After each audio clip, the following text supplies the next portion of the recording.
Ladies and gentlemen, coming to you live from the Lucky Dog studio in a hidden location somewhere in the upper Midwest of the United States of America, it's a brother making his own way but with all the wrong opinions. Welcome to the Morning Night Live with your host, the one and only P-Dog Knight.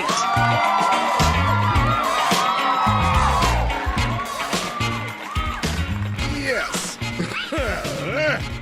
Excuse me. That's me. Good morning, everybody. Welcome to the Morning Night Live. I'm your host, Marty, also known as P-Dog Knight on the internet. And welcome after the weekend's over on this 11th of March, 2023. And what? Want to marry a lighthouse keeper and keep coming? What the hell are you talking about? Anyway, happy to have y'all here. It's this post weekend and I'm late as usual. And I do have my coffee though in the Grandpa Established 2022 cup, which I just heated up. And we're on a channel where apparently over the weekend, a lot of people wanted to talk about Joe Biden's stuttering problem, which so weird. So apparently Donald Trump over the weekend was making fun of Joe Biden's clearly loss of speech pattern. You know what I mean? Where he loses thoughts and says stupid shit and whatever. And Donald Trump kind of joked about that on the campaign trail.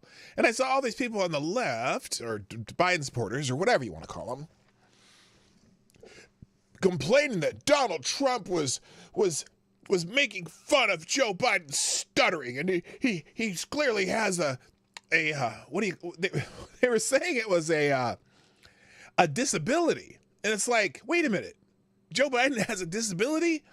Why the fuck is he president? No, the idea that that Joe Biden's stuttering has anything to do with the imagined disability of stuttering, which I don't say the stuttering is imagined. Well, his imagined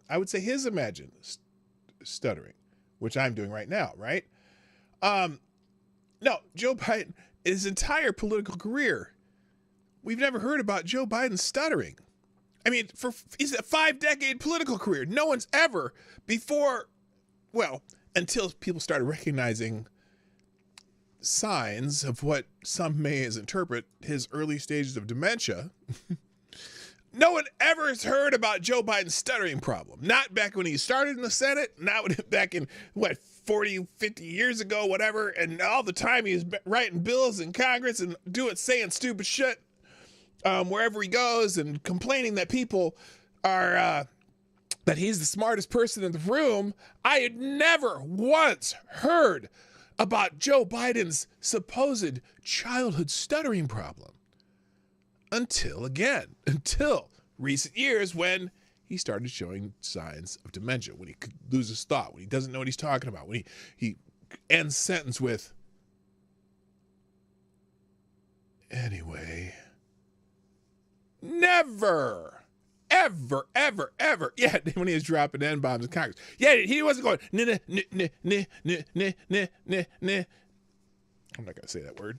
Anyway, that was something that happened over the weekend that I noticed, because I really didn't spend a whole lot of time on the internet. Let's see. That's so weird that I've never seen Biden. I heard of life until his 5 decade, during his life, until people start recognizing him showing signs of what some interpret as early stage dementia. There we go. I just tweeted that, by the way. Anyway, we got a lot to do, and I'm not going to spend a lot of time on any particular story except for one, which is that one. Liz Cheney in the eye of the Twitter storm this weekend because of some January 6th shenanigans that we're discovering now. A couple things she did over the weekend, or she's done, and not over the weekend, but with the January 6th committee and all that nonsense. But mostly we're just going to get caught up on a lot of headlines, because there's a lot of them. I've got, it's got to be 70 tabs. I must have 70 tabs open today. Now, a lot of them are Twitter tabs, a lot of them are articles, whatever, all kinds of stuff. So let's get into it. First, we'll say hi to everybody and let's get it going. You know what I mean? So first in chat over in Rumble, Mr. Avocados Diablo gets the bell. For those who don't know, the bell is for the first person in the chat on either YouTube or Rumble. We honor them both. And they're not always Avocados Diablo. They're mostly Avocados Diablo, but not always. Also, good morning to Mike Savage, Blarg, Diesel Dix in the house, TC is in the house, and Mr. Green Badger Outdoors, all over on Rumble. If you are on Rumble, sound off like a Mickey Mouse Club member or something like that. If you don't know what the Mickey Mouse Club is, then you are probably way too young for me, which... I guess that's weird. I don't know why I said that. That was kind of weird. What the hell did I do there? Holy God. Holy cow. What am I... Fix that. I can't put that on the screen. There we go. We'll fix that. On YouTube, first in chat is also Mr. Avocados Diablo, who gets the bell. Also, good morning, Zed the Snarky Shirt You Gospel, Mike Savage, Blarg, Frank Cap, what's up? I should say Frank No Cap, because Frank's always honest. Good morning, Simon Wolfwood, my favorite Canadian Jaeger pony. TC's over on YouTube also. Looks like I got, I'm scrolling. Is there anybody else here? Kara Soldier's here. Good. Attack Alpaca's here. Lord Stanhope's here. Special K on Acid. What up? Good morning. I'm just sorry. I'm just scrolling. There's a lot of people. Oh, there you guys have been chatty. Tyler F's in the house. Nice to see ya. And that's it so far. But there'll be more. I'm sure there'll be more showing up. So just sit back, relax, enjoy the show. Sponsor the show by liking this thing and also hitting share. Oh yeah, people share the stream this morning. Like let's see, so far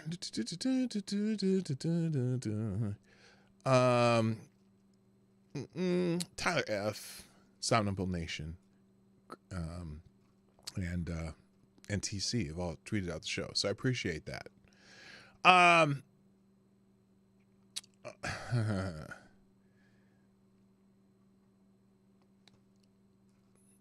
Okay, here we go. So, oh gosh, there was this. So a lot of people. There have been a bunch of people here. Let me put my face on here better. Let's fix this right now. I don't need to be there.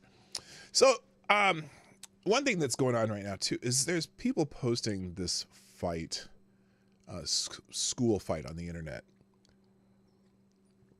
and not a good thing. This these two girls facing off in a fight. One punches one, and the girl who gets punched basically reverses this girl, gets her on her back, and was smashing her head into the pavement. Not a good thing, okay? And it's weird because as I'm watching this, it was being framed as a mob of girls attack another girl. Or a mob of a mob of people attacked this white girl and the rumors were she died, but apparently she's not dead. She's in critical care.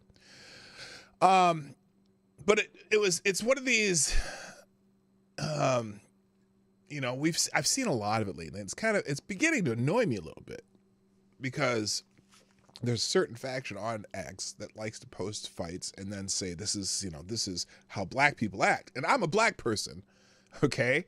And I don't act that way. And the vast majority of black people don't act that way. They throw out the stuff. And I'm going to tell you, you may be one of the people who throw out the 1350 stats, right? Okay? But please understand, I've used that stat too. But please understand, it doesn't mean that 13% of the population are all criminals. It means a tiny portion of the 13% of us are criminals, okay? And if you think of the numbers, there's 45 million black people in America. There's not 45 million black people committing crimes. Otherwise, we'd be in total, you think it's chaos now, it'd be way worse, right? No, there's about half a percentage or a third of 0.3% of black people who are doing that, get that stuff. But for some reason, every time one of those videos comes on, it's all black people are like this. Well, first of all, not all black people even live in those dangerous areas where that happens. So anyway, this particular fight was this where a girl, looks like they were squared up, and I'm not going to put it on the screen just because it's YouTube, but the white girl attacked the black girl, and the black girl quickly reversed it and started pounding her into the ground, and the girl's in bad shape, her response when she got on top of her may have been overkill. In fact, certainly it was, but it's being played as narrative, and now people are starting to watch the video that people keep posting and realize, oh, wait a minute, these were two groups of kids. Both groups had black and white kids in it. The girl who attacked the girl and got beat up and is now in critical condition. A very large black girl tried to help her while she was getting beat. And then another black girl and a white girl attacked that girl. So there's black girls and white girls on both sides of this group, these two groups. And so this is just basically Catch Me Outside, one of those things. Catch Me Outside. This is one of those high school fights where they probably said something in the cafeteria. Okay, I'm going to meet you after school. Meet me in the parking lot after school. And, in the real sense, the girl who injured the one who attacked her initially was self-defense in a way. Now, because it's one of those school fights and someone may be seriously injured, there may be charges pressed, and probably should y'all stop fighting. Right? It's just dumb to fight anyway. But the girl in critical condition could probably be charged with assault too. So I mean, we got to. I'm getting so tired of watching fights on the internet because everyone's got a narrative for them. And I don't know if it's helping create harmony among people at all. It's almost like it's an opt to divide people more. And so it's a little frustrating seeing that shit all the time. So that's just my point. I think that's it. And do I put a link to it? Well, I'll put a link. I am even reluctant to put a link to it, but maybe I will. I'll put a link to what I posted in regards to it, because it's if you actually watch it closely, you're like, oh, this wasn't some mob, because it was framed as some mob attacks a white girl and kills her in cold blood. Some people are saying it was murder, first degree murder. One dude actually said something, this girl should get the death penalty. I'm like, wait a minute. The death penalty for what? Now I can see maybe a manslaughter because she was pounding her head into the ground, but the death penalty for after being attacked and reversing the girl and beating her up for attacking her. So I'm going to put my response to it in the links in the chat here, and I'll have a link in the links today, just so you can see what I'm talking about. But again, I can't really post it on YouTube because it's, they don't like fights on YouTube. They just don't like it. Okay. All right. Let's get into the world. What's happening in the world. If you happen to be Muslim, I don't know if many Muslims follow me, but it is Ramadan. I don't know what the proper greeting for Ramadan is. Does anyone know the proper greeting for Ramadan? Happy Ramadan, good Ramadan. Here, what's Ramadan greeting? Let's see. Ramadan greeting. How to wish somebody a happy Ramadan. Ramadan Kareem, which in Arabic translates to have a generous Ramadan. Or Ramadan Mubarak, which roughly translates into happy Ramadan. Or Eid Ramadan. Okay. So there you go. I was going to put the trending I don't even think I'm set up to put topics on the screen yet. Did I even do that? Probably not. Let's fix that so then when I do put topics on the screen, we'll know what the hell they are. There we go. All right. So Ramadan's trending because it's Ramadan. Now, Some people are also talking about apparently last Ramadan, for some reason I don't know. There's weird how every other day of the year for Hamas is about murdering, vendetta, and violence. Who am I kidding? They'll do all of that during Ramadan too. So someone here says Ramadan has arrived, yet there is no ceasefire. Ramadan is about love, forgiveness, and lasting peace. Ceasefire now. Well, no, that's not actually accurate. Ramadan is not about love, forgiveness, and lasting peace. Ramadan is about love, forgiveness, and lasting peace to other Muslims only. It's very exclusive to Muslims. So it's not like, where like Christians kind of say, okay, we're going to spread joy and love no matter who you are. No, this is I'm not saying that to be critical or positive or whatever of Islam. That's just a fact. It's a holiday in which people who practice Islam celebrate each other with love, forgiveness, and lasting peace. So just keeping it real. Hello, John Arnott, and Maddie's in the house. Good morning.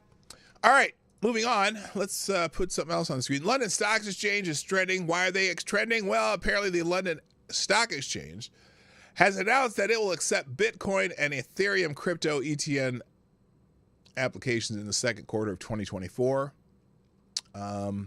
which I don't know what it will. Ethereum crypto ETN applications.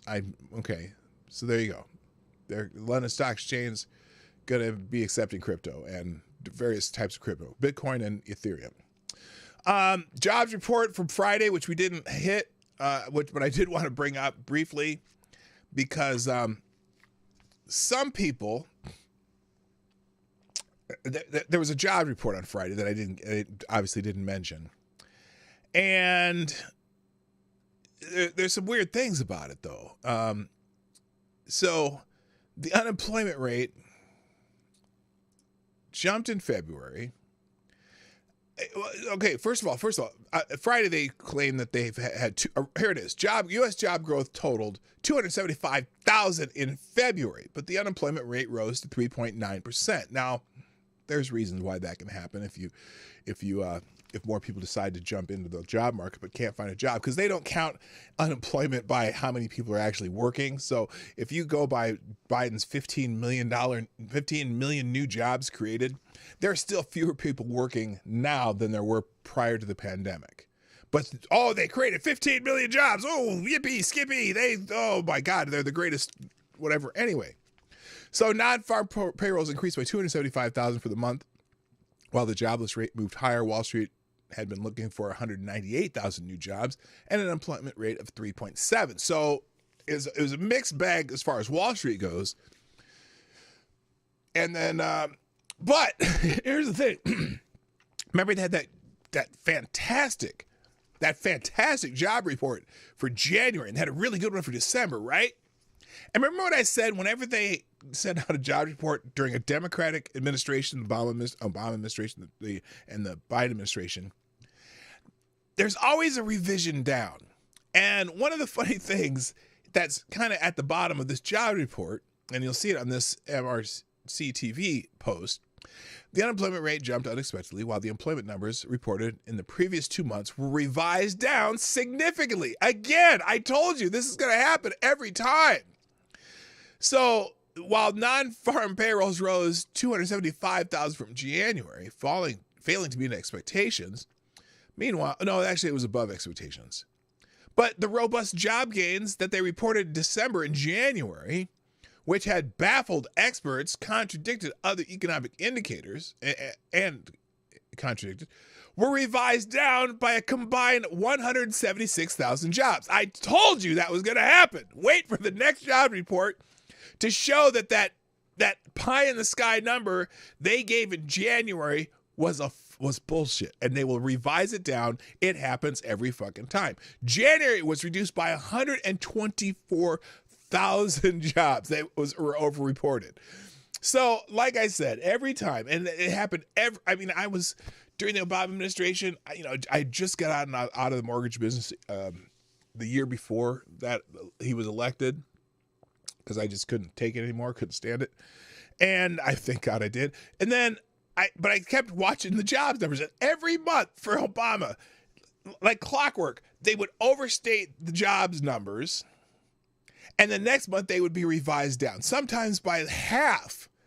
And so I don't trust the job numbers ever, because they know that revision almost never makes the headline. The lofty first reported number always makes the headline. So just letting you know, I'm never believing the first numbers. I always wait for the revision. And so that's real. All right, more things trending. Letitia is trending. And that's because apparently you are not allowed to criticize Letitia James if you have a job in any form of government function in the state or city of New York. Apparently, some New York firefighters booed Attorney General Letitia James, and the ones who booed are going to be punished and face re-education. Fire department, New York firefighters are now being asked to turn themselves in or risk being hunted down for this incredible act of disobedience towards Letitia James. They let's see, is that from the screen? Yeah, here we go. A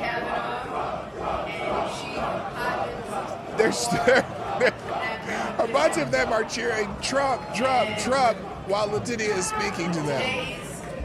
Today we are making history, swearing in our first African-American woman chaplain of FDA. So she's there to swear in the first African-American chaplain of the New York Fire Department, and they're booing her and yelling Trump, Trump, Trump, Trump. So apparently, oh, here it is right here. This is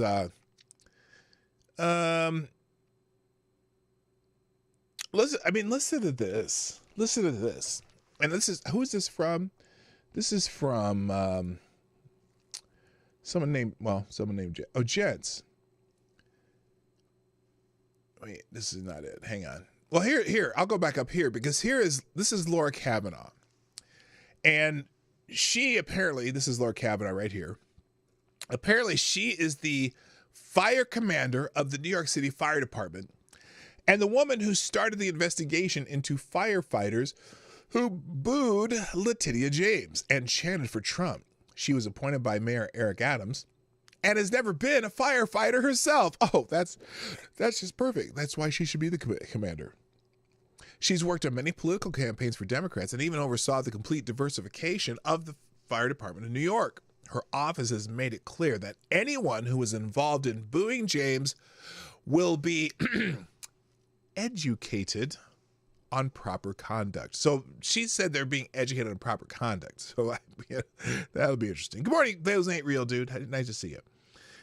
So yeah, that's apparently they will be educated on proper conduct. So, and in fact, here, let's see, political stunt. Fire department boss plans to hunt down pro-Trump staffers who booed Letitia James. Fire Commissioner Laura Kavanaugh promised to hunt down pro-Trump staffers who booed the New York Attorney General Letitia James during a Thursday ceremony. The chief of department, John Hodges, warned others in the agency via email that the department's Bureau of Investigation and Trials would identify who participated in the dissatisfied chants that James received that the evening, according to the New York Post.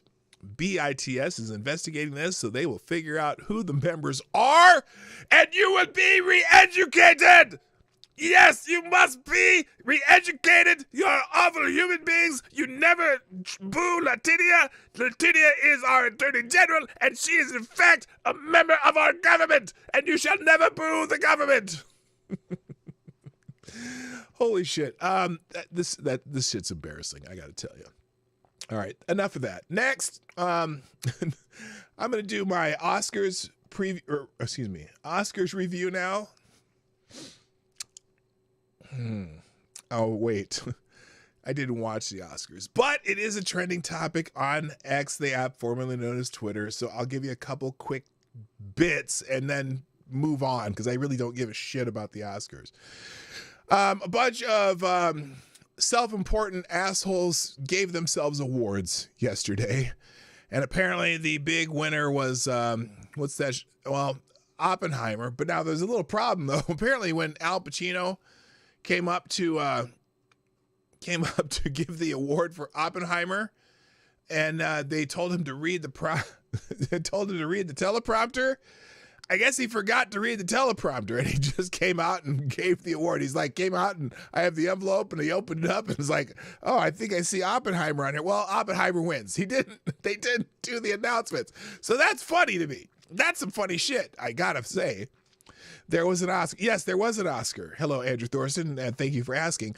And then also, so Oppenheimer is also traded because it won Best Picture, and apparently some of the actors from Oppenheimer also won some shit, I guess. Emma Stone and some other dude.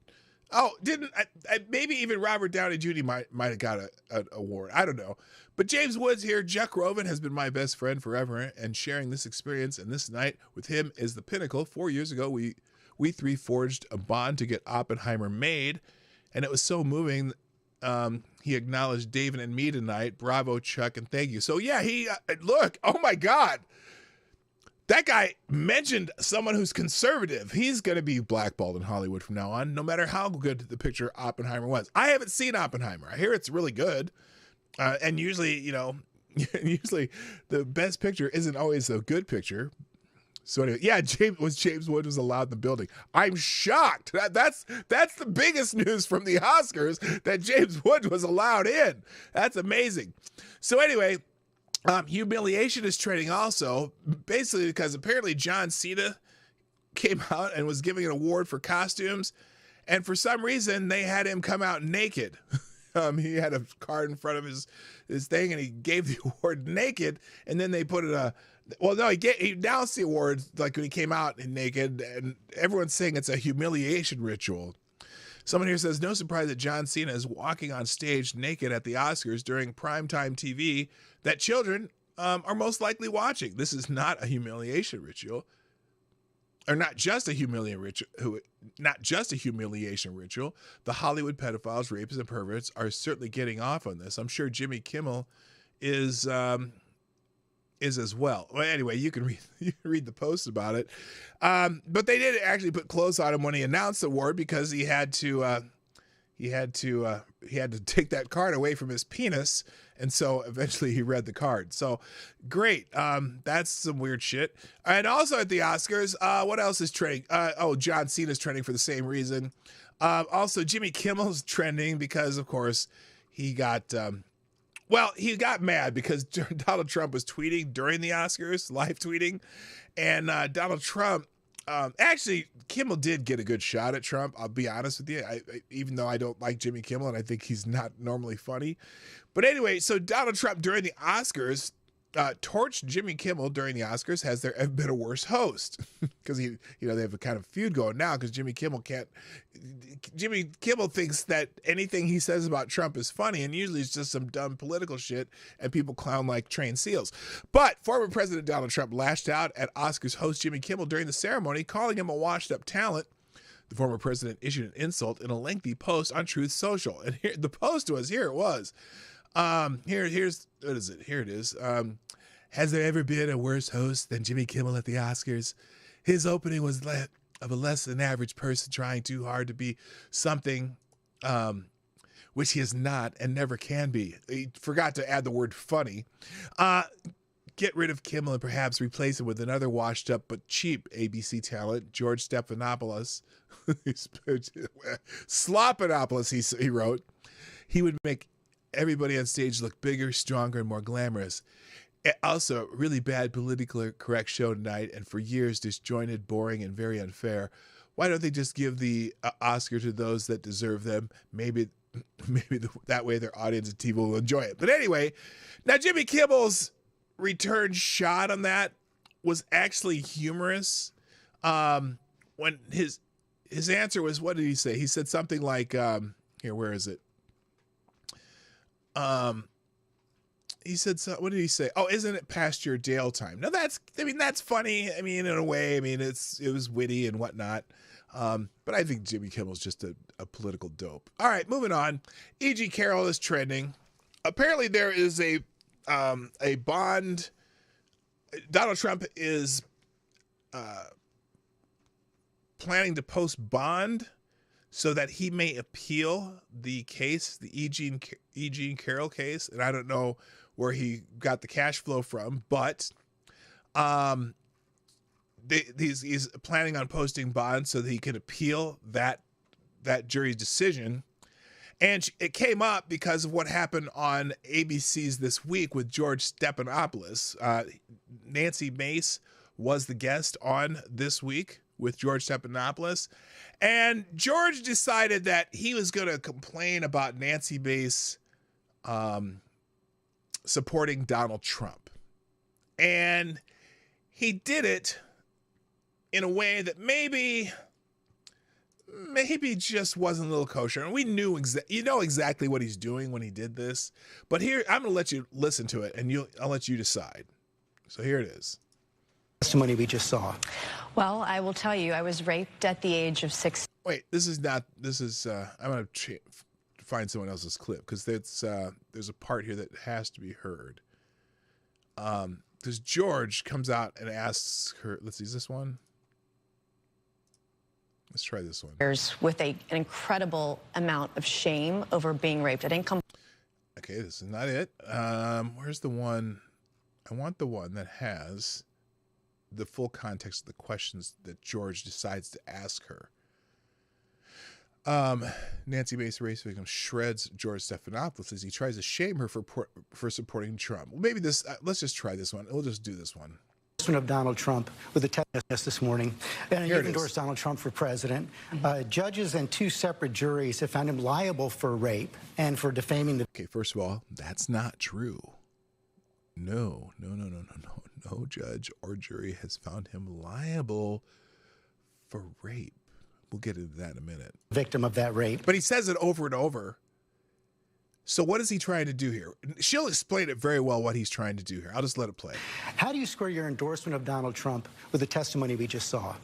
Well, I will tell you, I was raped at the age of 16.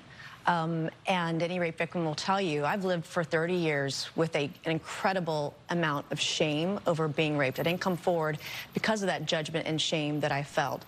And it's a shame that you will never feel, George. And I'm not going to sit here on your show and be asked a question meant to shame me about another potential rape victim. I'm not going to do that. It's actually not about. That's exactly what he's trying to do.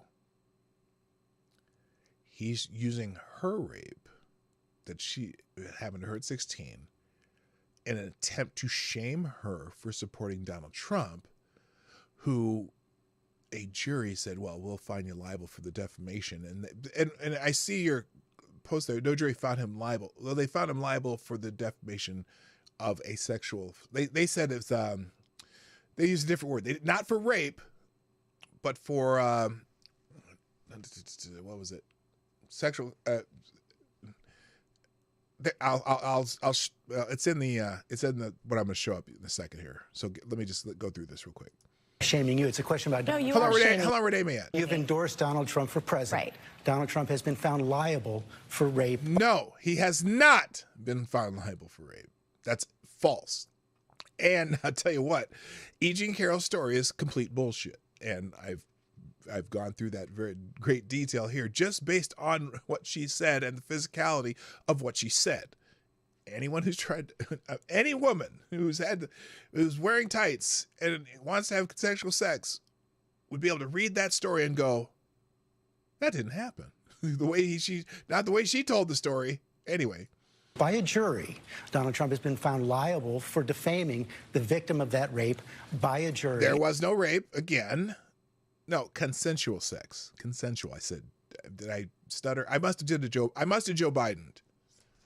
So sorry about that. You know the thing. It's been affirmed by a judge. It was not a criminal court case, number one. Number two, I live with shame.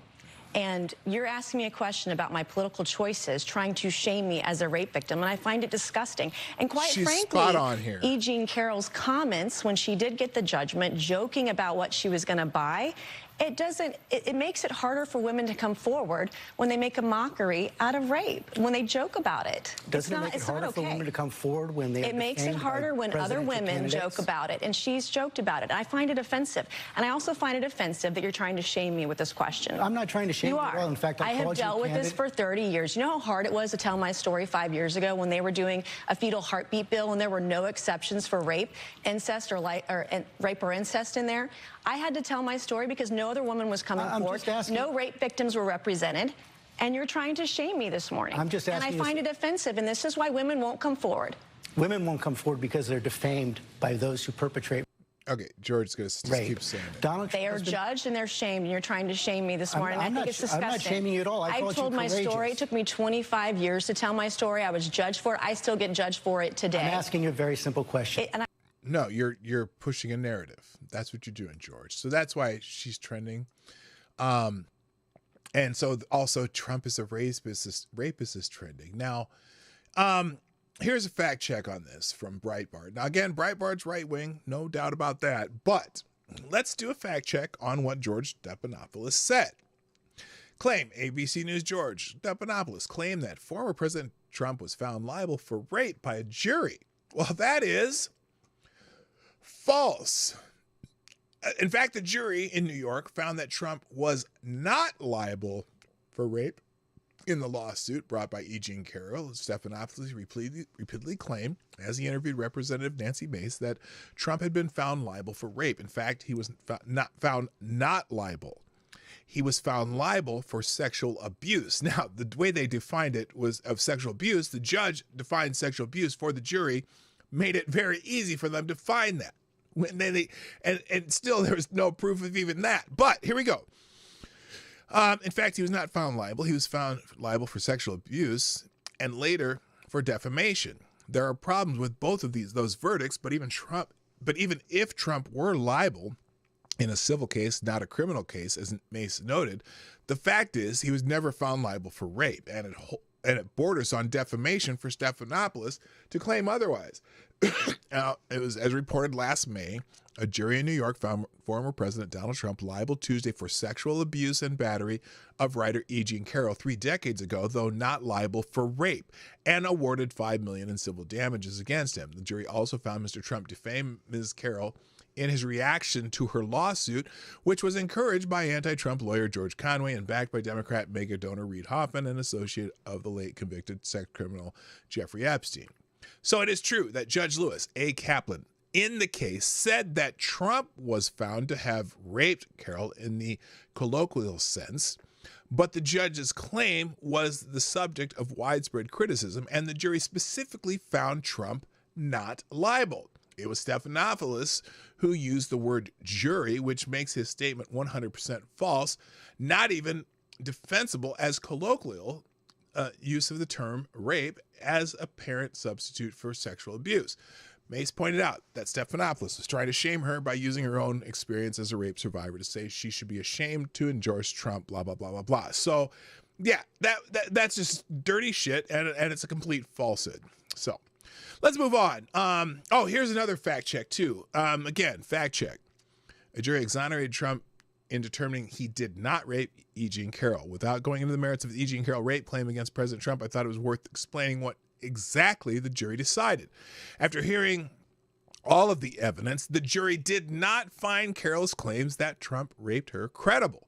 Since this was a civil trial, they only needed to determine her claims were more likely true than not, only 51%.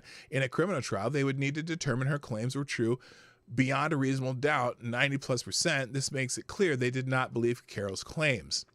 And then down here, they go into more details. So you can read that one. I put that as a separate post just so you could seek it out. All right, let's move on. The Clintons are also trending, probably because there's some major trouble in Haiti. I don't know if you've heard about Haiti.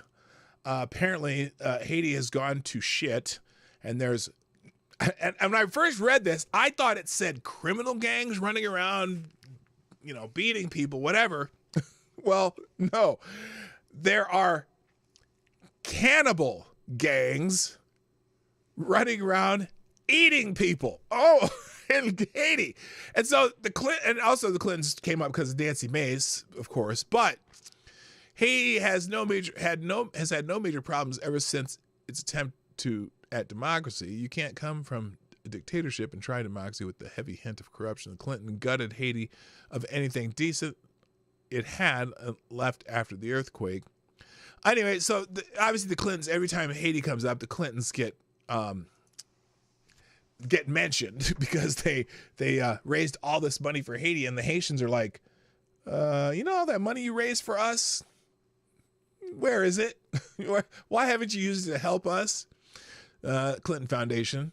But anyway, so here is wait, what is it? What? Okay, breaking news. So here's what I'm not going to show you the footage. Here's some of the disturbing footage of Haitian cannibal gangs eating body parts of one of their victims as he cooks it in the fire. The Haiti cannibal gang leader is named Barbecue and is now the most powerful man in Haiti after their prime minister Ariel Henry fled. Absolute anarchy in Haiti on the brink of collapse amid mass prison breaks. Gangs have taken control, torching police stations, assaulting airports, and setting the Interior Ministry on fire. The prime minister has fled the country. So apparently the U.S. is flying some forces in to beef up security at the embassy in Haiti and evacuate non-essential personnel. So here's my thought on this. Don't travel to Haiti. I'm just saying, don't travel to Haiti. Hey, you know what? You remember when Donald Trump made the shithole countries comment? Remember that? And then was it Conan O'Brien who flew to Haiti, and he was out there swimming in the ocean by Haiti and talking about how Haiti was so nice. And there were some shirts that came out that, Haiti is already great. Well, I like how that turned out. All right, moving on. Big topic today, though, Liz Cheney. Liz Cheney, one of the leaders of the January 6th committee. And apparently Liz Cheney is a sleazy human being. Now, what makes you think that? Well, apparently she's mad too. She's really mad because there was a report. Hello, Aaron Meredith, by the way. She's really, really mad because there was a bombshell report that claimed that she suppressed exonerating evidence with the January 6th committee. Now, the January 6th committee, one of the greatest committees in history, that talked a lot about the insurrection, very one-sidedly, and for some reason they've accidentally destroyed a bunch of the evidence and the transcripts or some shit. Anyway, former Representative Liz Cheney of the revolving Halliburton White House war profiteer dynasty came unglued this weekend following a report by the Federalist's Molly Hemingway, which accuses Cheney and the January 6th committee of suppressing exonerating evidence of then-President Donald Trump's push for 10,000 National Guard troops to protect the nation's capital on the day of the Capitol riot. Now, this is Zero Hedge, which is more likely to call it a riot than an insurrection. So Cheney and the J6 committee falsely claimed they had no evidence to support Trump officials' claims the White House had communicated its desire for 10,000 National Guard troops on that day. Now, in truth, an early transcribed interview conducted by the committee included precisely that evidence from a key source, a key witness. That key source, Deputy Chief of Staff Anthony Ornato, said he overheard White House Chief of Staff Mark Meadows push D.C. Mayor Muriel Bowser to request as many National Guard troops as needed to protect D.C. on January 6th. Ornato also testified that Trump suggested 10,000 troops to keep the peace at public rallies and protests scheduled for January 6, 2021, and that the White House was frustrated with Acting Secretary of Defense Christopher Miller's slow deployment of assistance on the day of the riot. Ornato's testimony was corroborated by Kash Patel, the former chief of staff to the acting Secretary of Defense. According to the Federalist, this information was suppressed. Now, Hemingway writes that the committee not only mischaracterized the interview, they also suppressed the transcript from public review, which they did. They're supposed to be giving out these transcripts. I think it was the very last one they released after they'd already made their television appearance report, whatever. Now, Hemingway writes that the committee not only mischaracterized the interview, I said that already, they suppressed the transcript from public review. On top of that, the committee allies began publishing critical stories and even conspiracy theories about Ornato ahead of the follow-up interviews with him. Ornato was a career Secret Service official who had been detailed to the security position in the White House. Cheney frequently points skeptics of her investigation to the government publishing office website that posted, she said, transcripts, documents, exhibits, our meticulously sourced 800-page final report. And our meticulously sourced 800-page final report. That website provides supporting documents to the claims made by Cheney and fellow anti-Trump enthusiasts. However, transcripts of fewer than half of the 1,000 interviews the committee claims it conducted are posted on the site. It is unclear how many of the hidden transcripts include exonerating information suppressed by the committee. So, the report, I did put a link to the Federalist report here in the links today. Oh, wait, I did. I thought I did. Here it is. There it is right here. I do have the Federalist report up here from Friday afternoon. National Guard's trending because the Daily Mail also has a story on it. Now, the other part, too, here is Liz Cheney also secretly orchestrated a Washington Post op-ed by telling all living former defense secretary, including her father, warning against efforts to politicize the military, according to a new report. Liz Cheney organized an op-ed by former defense secretaries, according to the report. In it, they warned that involving the military in election disputes would cross a dangerous territory. The op-ed ran to the Washington Post 3 days before the January 6th Capitol riot. It said the time for questioning election results had passed. New Yorker reported on her role and quoted Eric Edelman, a friend of Cheney. So she was, before January 6th, she was also pushing defense secretaries to write an op-ed critical of Trump, and now her fingerprints are on that op-ed too. So that's why Liz Cheney is trending. I think I have. All right, now oh wow, I'm already into articles. I did okay today, and then National Guard's trending again. Same reason, because of that report about Donald Trump. Is she lying too? She's lying though. Of course she is. She's lying. Of course she's lying. She has had a singular purpose. That January 6th committee had a singular purpose. It did not want to find out truth. It wanted to push a narrative without giving full accounting of everything that happened that day. And if you happened to be watching that day, you would see that it wasn't what they said it was. I don't think it meant what they thought it meant. That's kind of a abbreviation of the line from The Princess Bride. Okay, sort of not. I don't know what the hell I said that for.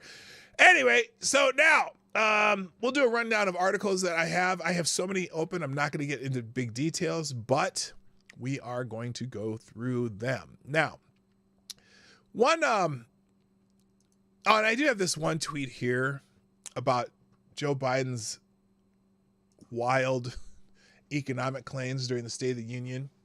Well, it only has 6 points. Let's do this one real quick because this is a kind of a fact checking of the State of the Union that this account called Leading Report put out. Breaking: Joe Biden's wild economic claims during a State of the Union address were fact checked 6 times by the New York Times. Number 1, 15 million new jobs in just 3 years, a record, Biden claimed. The Times ruled the claim needed context because job gains were beginning to return before Biden came into office from the huge losses during the pandemic. Well, we all knew that. Number 2, he said, my policies have attracted $650 billion in private sector investment in clean energy, advanced manufacturing, creating tens of thousands of jobs here in America.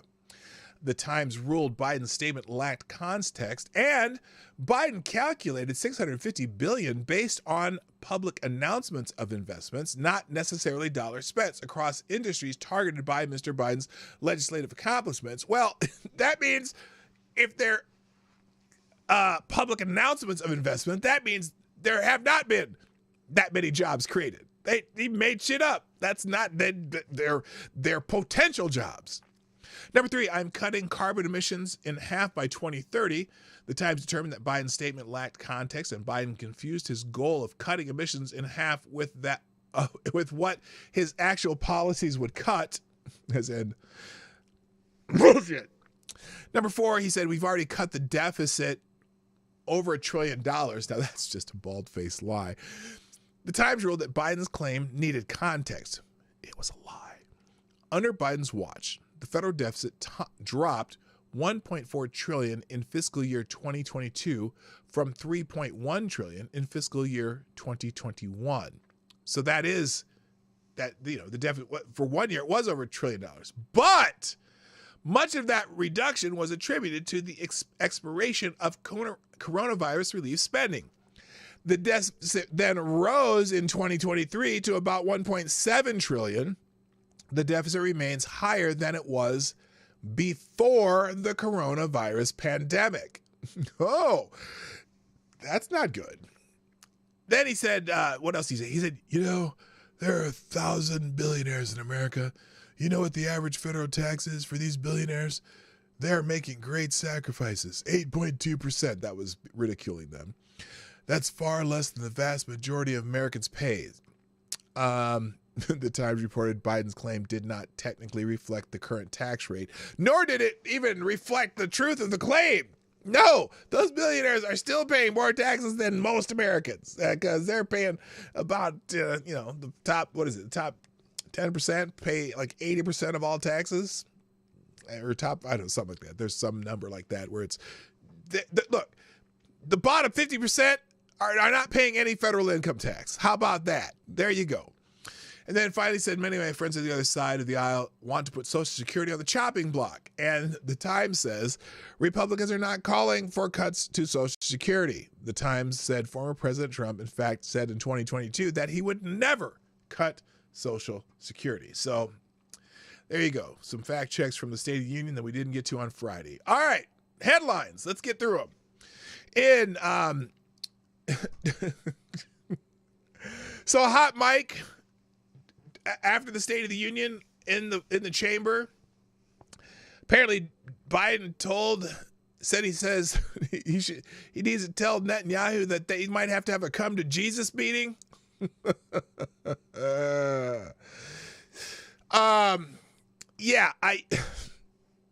not Netanyahu would need a come to Jesus meeting. Anyway, after his old ranting, rapidly partisan declaration of war against half the country, also known as the State of the Union address, the figurehead commander-in-chief huddled with Secretary of State Anthony Blinken, Secretary of Transportation Pete Buttigieg, and other sycophants, and boasted about the pressure he was putting on Israeli Prime Minister Benjamin Netanyahu. He said, I told him, Bibi, and don't repeat this, but you and I are going to have a come to Jesus meeting. Calculated disrespect? Galloping dementia? We'll never likely know, for as usual, the leftist press corps is too busy propping up old Joe to look into anything that might cast him in a negative light. Yeah, I don't know if you want to tell Bibi, hey, we need to come to Jesus meeting, because you might go, well, we don't believe in Jesus, so, or we don't believe Jesus was the Messiah, so I guess, how about a come to Moses meeting, maybe. All right, moving on. New York Post, and then, by the way, Netanyahu is already going to defy Biden's red line on impending Rafah invasion. They made it clear Sunday that he would be willing to ignore President Biden's red line and go forward with an invasion of Rafah as the Jewish state continues its military campaign in Gaza. Israel has faced heightened scrutiny as the death toll in the Palestinian enclave continues to rise to at least 30,000, according to Hamas-backed health officials. Yeah, that's you need a big old salt block of salt at any numbers that Hamas gives you. But remember, this genocide of Palestinians, of the 7 million Palestinians in that area, and then they say it's 30,000 have died. That I don't know if that qualifies as a genocide. They keep using the word genocide. Anyway, so basically Netanyahu says, fuck off, right? In Breitbart, watch. Oh, and then also Netanyahu hit back at Biden on the war, saying that he is wrong. So it's Israeli Prime Minister Benjamin Netanyahu hit back Sunday as U.S. President Joe Biden over his criticism of the former's conduct of the war in Gaza, saying that the president is wrong about the need to fight Hamas differently. He's wrong.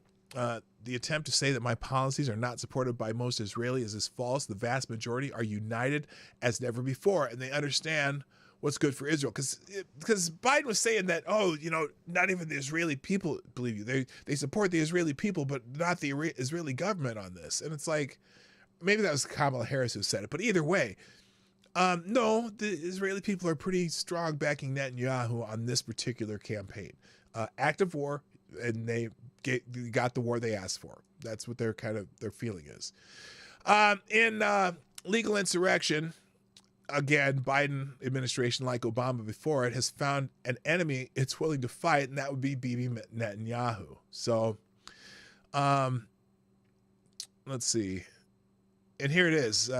Netanyahu says the IDF will continue to operate against all of Hamas's battalions through the Strip, and this includes Rafah, Hamas's last stronghold. Whoever tells us not to operate in Rafah is telling us to lose the war, and that will not happen. So they're pretty resolved on continuing to attempt to eradicate Hamas, and the red line will not stop the flow of defensive weapons, an implicit threat to cut off offensive weapons. So you can read the full article there. Also in legal insurrection, apparently Turkey's Erdogan has compared Netanyahu to Hitler, and he's vowed to firmly back Hamas. Said Turkey is a country that speaks openly with Hamas leaders and firmly backs them. So that's, you know, we don't need that shit, I guess. Hello, Nanu. What's up? Or Nano. I said Nanu. Nano. What's up, Nano? Not Nanu. Now, but then again, Erdogan once praised Hitler for his iron grip on Germany, likened the Netanyahu-led Israeli government to Nazis for the ongoing military operation against the terrorist group Hamas in Gaza that they launched after October 7th, the deadliest day for Jews since the Holocaust. So now that's a little, you know, obviously this region is fucked right now. So it doesn't surprise me that Turkey, which is a mostly Muslim nation, is backing Hamas. But some of the other Muslim nations are like, come on, Israel, come on, do that shit. Get rid of these. We're tired of these motherfuckers too. Apparently, Vice President Harris said it's important that we not conflate the Israeli government with the Israeli people. That's interesting. The notion that we should separate or differentiate between the Israeli people and the freely elected legitimate government of Israel is an argument made by anti-Semites to mask their hate. That's what this article is saying. This is Rick Moran writing that. In a democracy, the people and the government are one. Many in Israel are expressing their disagreement with war policies of Prime Minister Benjamin Netanyahu, but few Israelis are differentiating between the people and the government. So, and then someone here says, Times of Israel, her comments reflected increasing public friction between the White House and Prime Minister Benjamin Netanyahu's hardline coalition amid the Israeli-Hamas war, with President Joe Biden having warned 10 days earlier that if Israel continued with its incredibly conservative government they have, and far-right National Security Minister Itamar Ben-Gvir and others, they're going to lose support from around the world, and that is not in Israel's interest. Well, again, Netanyahu and the leaders in Israel just saying, well, fuck you. Don't care what you think. We know where we're going, and this is what we're doing. So, hello, C. Thomas. What's up? Moving on, in the Middlesbrough student tried to host a vigil for the victims of October 7th attack. This is in, what state's this in? It's Middlebury College. And apparently, the administrators told them to remove the word Jewish. The Department of Education is now investigating Middlebury over anti-Semitism. So it was October 10th, 3 days after Hamas murdered 1,200 Israelis and abducted hundreds more, and Jewish students at Middlebury College were trying to organize a vigil for the victims. They reached out to Middlebury's Dean of Students, Derek. It sounds like a dick. Derek Duche, with a draft poster promoting the event, which they invited administrators at the elite liberal arts college to attend. Stand in solidarity with the Jewish people, the poster read. This will be an opportunity to honor the innocent lives lost in the tragic events that have struck Israel in the past days. And it did not go over well. In an email to students reviewed by the Washington Free Beacon, Douche is an appropriate name, though. Hello, Jeff Overture. I didn't mean to conflate those two things. In an email to students, Douche, who has oversaw student activities, pushed to rename the vigil and strip it of its references to Judaism so as to make it as inclusive as possible.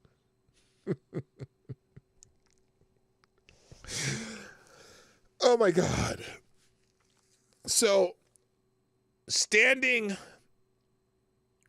with the Jewish people is not inclusive because you mentioned the people that you're supposed to be standing with.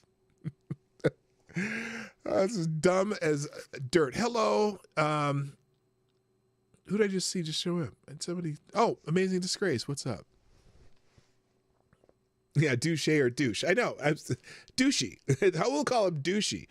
Anyway, some suggestions that might help are stating that this gathering is to honor all of the innocent lives lost. Well, wait a minute.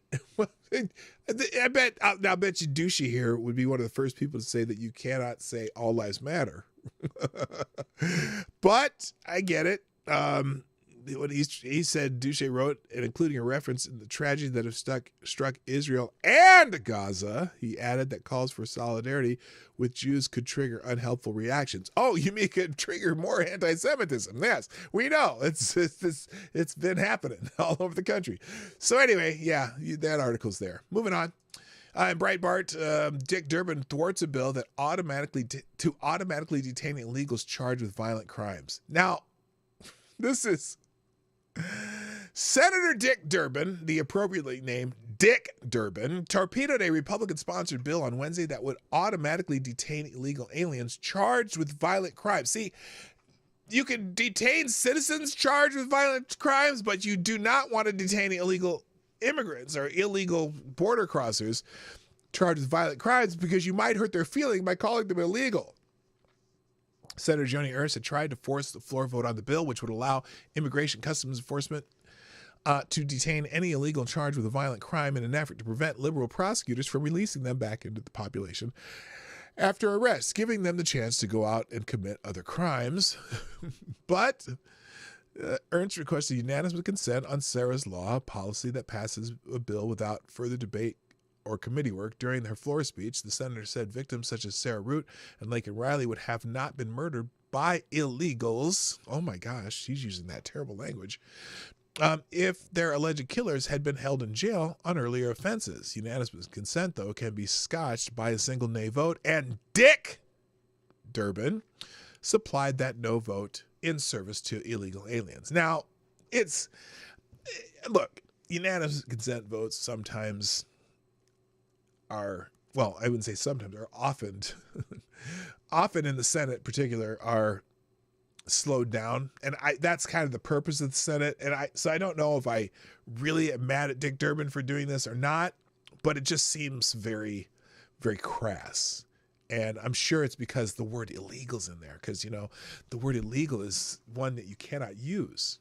So anyway, in the New York Post, Joe Biden's, and then it is this article, the New York Post, again, Miranda Devine is no fan of Joe Biden. Her title is Joe Reagan.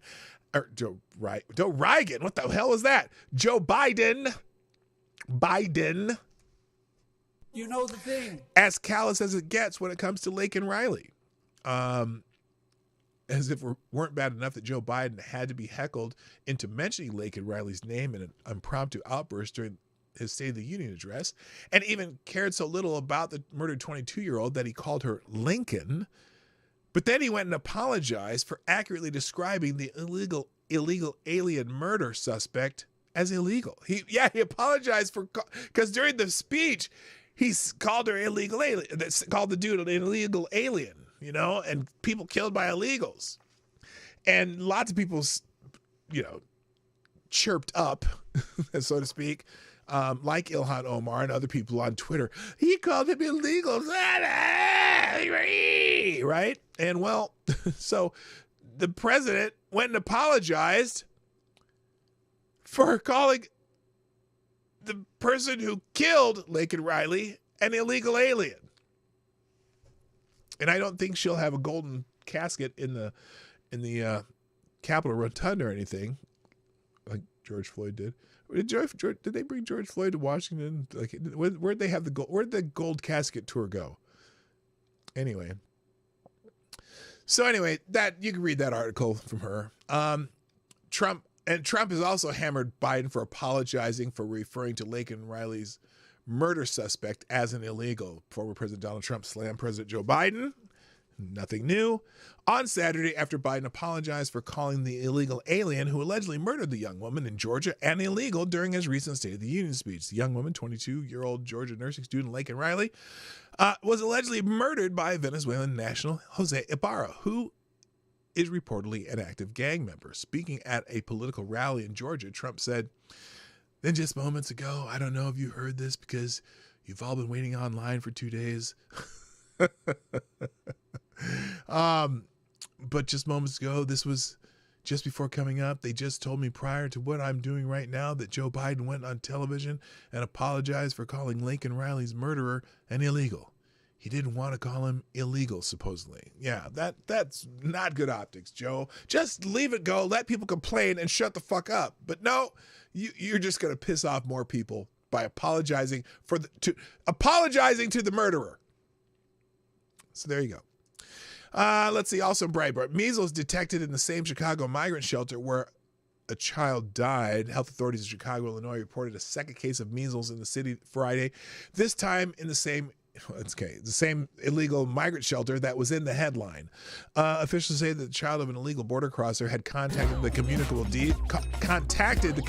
disease, but it wasn't detected until after the child was already non-contagious, meaning the entire 1,876 migrants in the shelter had been exposed to the disease for weeks prior to the announcement. So that's just fucking great. There's been an outbreak of measles in the U.S. in various places.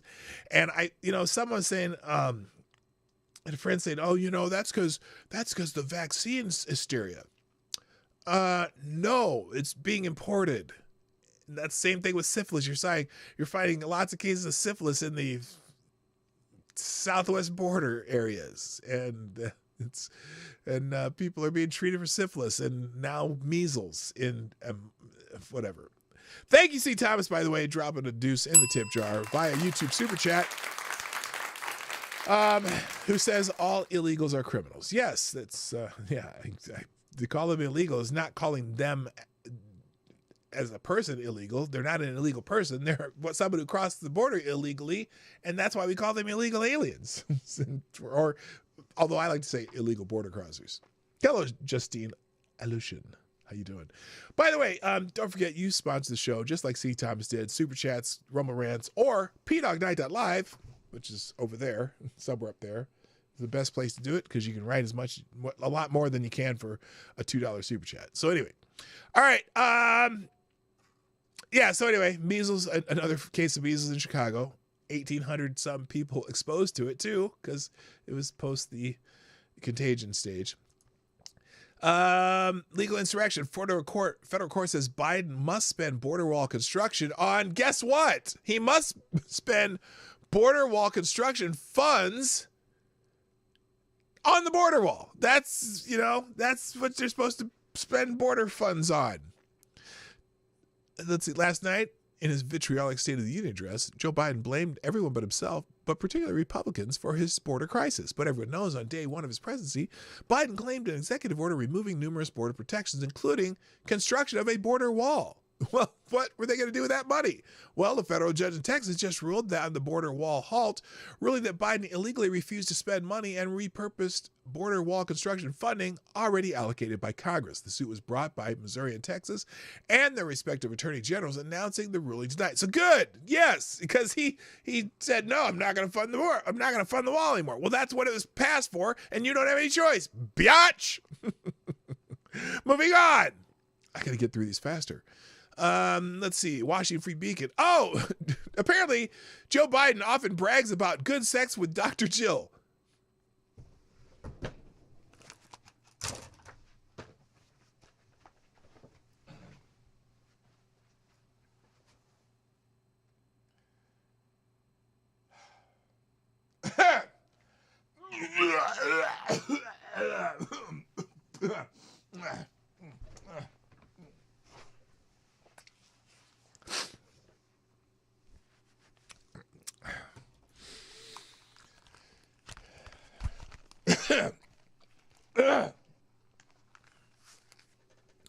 And apparently that can be a sign of dementia. Okay, you can read that article on your own. It's just too much information.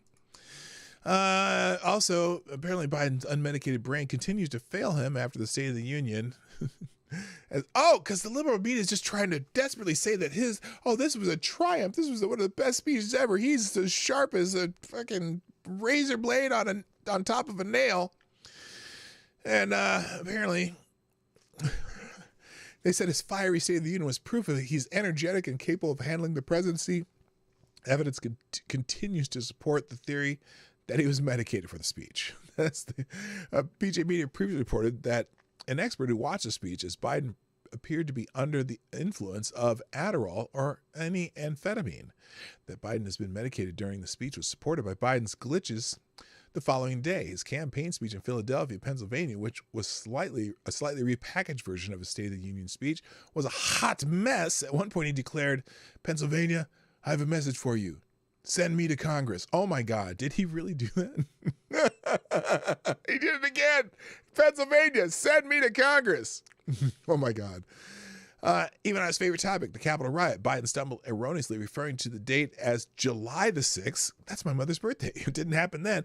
Considering he's been obsessing on the subject for 3 years, it's a big deal that he messed it up. Another notable flub came when he said that every world leader has conveyed to him, "You can't win again." While technically the polls show this is correct, I don't think the story accurately resembles what Biden intended to say. Another embarrassing moment was when he forgot the name of the Federal Reserve. So there are several factors here in these interviews that he could not remember shit. And it's Joe Biden, FJB. In National Pulse, apparently Fannie Willis did meet with Kamala Harris in 2023 despite testifying she had not met with any White House official. Well, that lie could be technically correct because technically Kamala Harris is not a White House official. Maybe she doesn't, she's not the maid. She doesn't clean the tapestries. She doesn't, and clearly she's not the border czar because she's never been to the border. So she may not be a White House official. But Fannie Willis did lie. She did have an official meeting with the vice president at the vice president's home. Apparently, Adam Schiff, the pencil-necked one from California, running for the Senate in California to replace Dianne Feinstein, is hoping the intelligence community will not give Donald Trump intelligence briefings while he's running for president. He said on Sunday's NBC's Meet the Press that he hopes the intelligence community will dumb down former President Donald Trump's briefing once he has the nomination. Anchor Kristen Welker said, "Let me ask you about this development. This weekend, U.S. intelligence officials are planning to provide briefings for Donald Trump. One will see if he officially secures the nomination,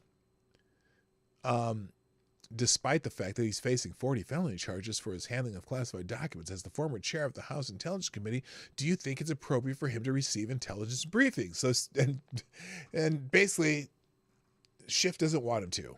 And I think Schiff can go just take a short, what is it? A long leap off a short pier or something like that. GOP demands dismissal of charges against man arrested for disrupting Biden's State of the Union. Remember, the Gold Star father got arrested because he blurted out some things, and the Republicans are asking for them to dismiss the charges for heckling Joe Biden. Steve Nicoy, I don't know how to say it, disrupted Biden's speech and was arrested. His arrest came with a $50 bail and the prospect of a $500 fine or jail time, according to the New York Post. House Republicans are calling for the charges to be dropped, as they pointed out the injustice of penalizing a father's outcry over his personal and national tragedy. So I think if they had any class, they would do that, or maybe give them a $50 fine max. But if they had class, they would just drop the charges. But I don't know. I think the Biden administration, the Justice Department, probably try to put them away for 5 years because that's just how shitty they are. Apparently, CNN is too afraid to update its election map. They have an election map online. According to the network, its electoral college projection map is based on public and private polling, conversations with campaign advisors, Republican and Democrat political operatives, members of the Congress, and political professionals involved in it, with outside groups poised to be active in the race. Now, here's what their map showed in that projection. As you can see, Trump had 272 electoral college votes, enough to win the presidency, even with 3 toss-up states, Arizona, Wisconsin, Pennsylvania, left unassigned. Despite this project showing Biden heading for defeat, CNN tried to find a silver lining. If Biden were to win with all the current toss-ups, he'd still need to claw back at least one of three states he won in 2020, Georgia, Michigan, and Nevada, that are currently slightly leaning Trump's way, the network explains. It's not difficult to imagine all 3 of those battleground states moving into toss-up category once the campaign becomes more engaged. So in other words, they are cheering for Joe Biden. And that's what they do at This Is CNN. Hello, Rodline. What's up? Good morning. All right. Now just headlines. Frustrated San Franciscans, the San Francisco voters are getting mugged by reality, and they're going to the right on crime, meaning more to the law and order type things. The voters made it clear San Francisco can no longer be called a progressive city. They're tired of the catch and release programs for criminals, and San Francisco's are telling their government, hey, stop this shit. Good for them. And also, dogged by crime concerns, Democrats have walked back their own reforms ahead of the 2024 election. They're trying to gaslight you. Let me just put it this way. Just like Joe Biden, after 3 years of chaos at our border, is suddenly wanting a bill to help him with border security because he can't do it on his own. Congress needs to pass a law, and it'll give him some tools to fix the border like he never thought about fixing it in the last 3 years. But in an election year, when the number one topic on the minds of many voters is the border, well, now Joe Biden's got to find a way to blame Republicans. They won't pass my bill that sucks, even though they haven't passed the House bill that's been sitting on the Senate docket for 3 years that Chuck Schumer will not bring to the floor. So anyway, Democrats are also are rolling back some of their crime reforms ahead of 2024. A slew of Democratic enclaves are moving toward tougher crime policies in reversal of 2020 reforms in the lead up to the 2024 presidential election. America's Democratic cities and states are increasingly adopting stringent law and order measures that would have been considered taboo in the years following 2020's Black Lives Matter protests, opposing law enforcement agencies. They are amplifying police authority in response to heightened public concern and outrage fueled by surge in crimes, even though they don't admit it. Mayor Adams said, New York is the safest city and it's safer than ever. And then they put National Guard troops into the subways. So just saying. But fueled by a surge in crimes like murder, carjacking, and retail theft. So Muriel Bowser is one of those. Kathy Hochul with the National Guard. There's all kinds of examples they put in here. So Federalist complaint. Apparently, okay, Sheldon Whitehouse, who belongs to an all-white club in Rhode Island. I love saying that. His name's even Whitehouse. Come on. He's got to be the whitest senator in the planet. You're fucking a white man! Anyway, he been bitching about the Supreme Court ethics and shit like that. Well, apparently in a 21-page ethics complaint filed by Judicial Watch last month, it alleged Whitehouse abused his congressional position to enrich himself and his wife, Sandra Thornton Whitehouse, president of the consulting firm Ocean Walks. She also raked in millions consulting for Ocean Conservancy and sat on the advisory board at Alta Sea from 2015 to 2018. The complaint says, and I don't know, apparently, whatever, you can read it. He's involved in some shenanigans, and he shouldn't be. And I don't have time to go through it in detail. Apparently Mitch McConnell's sister-in-law died.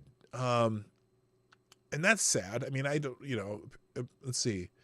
She, Angela Chow, Republican Senate Majority Leader Mitch McConnell's sister-in-law reportedly called her friends in a panic after backing her Tesla into a pond by accident. Chow accidentally put her vehicle in reverse instead of drive while attempting a three-point turn, causing it to go backwards and sink into the remote body of water at a Texas ranch on February 10th. According to a new report,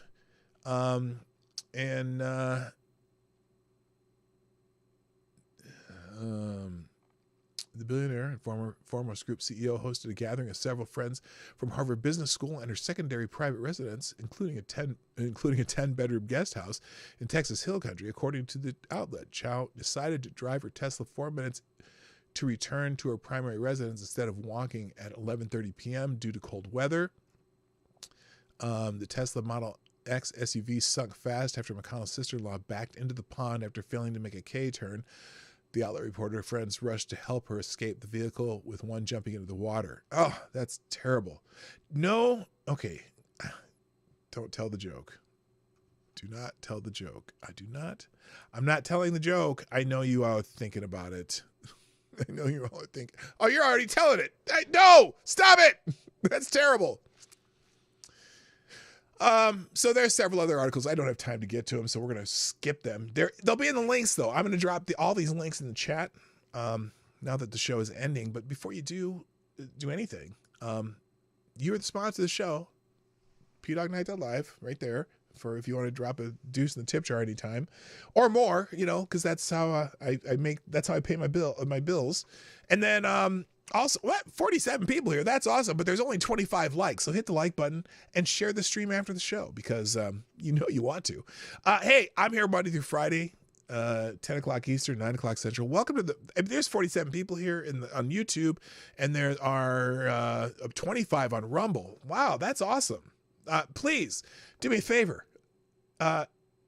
If you're not subscribed, subscribe, and you'll get notifications for this shit. And follow me on Locals. Those will be in the links. I put all the links to everything I do, tweets or video or articles or whatever. I put them into a single link in the chat at the end of the show called a one-tab link. You click one link, and they'll be listed on one single internet page. And I say internet page because that was fun to say, and it makes me sound like a boomer. So there you go. And technically, I am a boomer. In fact, I'm the last boomer. But guess what? I have some boomer fucking wisdom, baby. So get used to it and come back next time. You hear? All right, that's it. About to go. Thank you. My name's P-Dog Knight, and I'm out of here. Here come the links. Bye-bye. Hey, this is P-Dog Knight, and thank you for watching today on the P-Dog Knight channel. If you have an observation or remark you'd like to make about this video or my channel, I absolutely welcome you to write it in the comment section down below. I really look forward to hearing from you. And before you go, if you like what you saw but you're not already subscribed, please make sure you hit the subscribe button and definitely click that bell that pops up afterwards so you'll be notified when I post new videos or when we go live. I broadcast my live show, The Morning Night Live, Monday through Friday at 10 o'clock Eastern, 9 o'clock Central. A special thank you to all the supporters of this channel who share our videos on social media and who make donations through Streamlabs, YouTube, Venmo, and Cash App, which are all linked in the description down below. Thanks again, and until next time, I'm P-Dog Knight, and I'm out of here.